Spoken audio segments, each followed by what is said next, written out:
Sarita Gupta is a vice president of Women's World Banking based in New York. Could you tell me who founded Women's World Banking and why?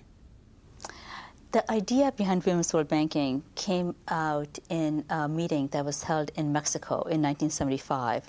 It was the United Nations' first International Year of the Women.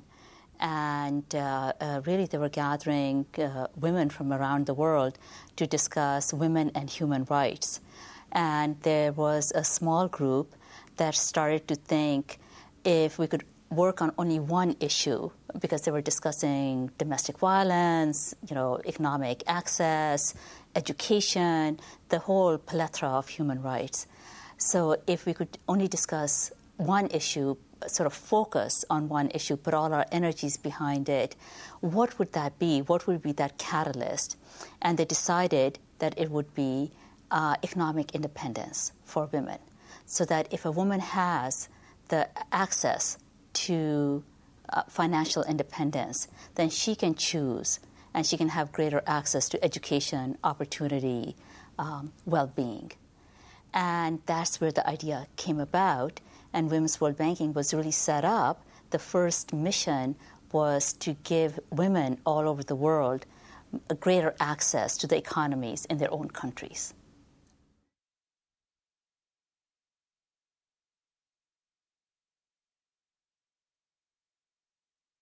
Where did the idea of microfinance come from? The idea behind microfinance, again, goes back to the mid-70s.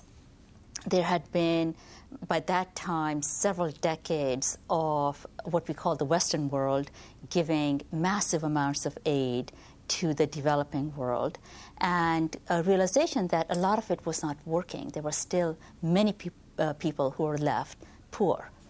So, Muhammad Yunus is credited as being the father of microfinance.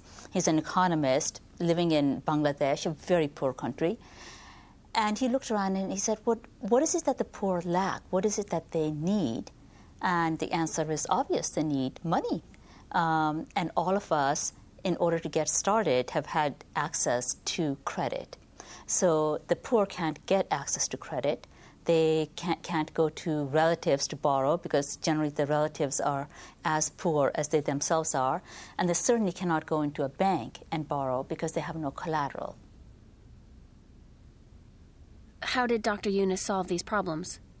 There are really three innovations that he came up with that are brilliant in hindsight. One was, okay, the poor have no collateral, but let's figure out a way to create collateral, which means collateral is basically if you're not going to pay back the loan, that somebody's held responsible.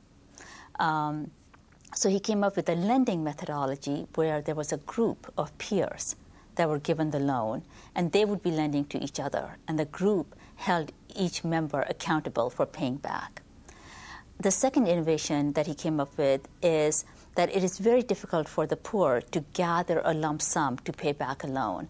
But if you can break up that payment into very small, regular payments that are coming out of your daily income, then it's feasible to pay back the loan. So what microcredit did was to break up the loan payment into these very sort of regular small payments.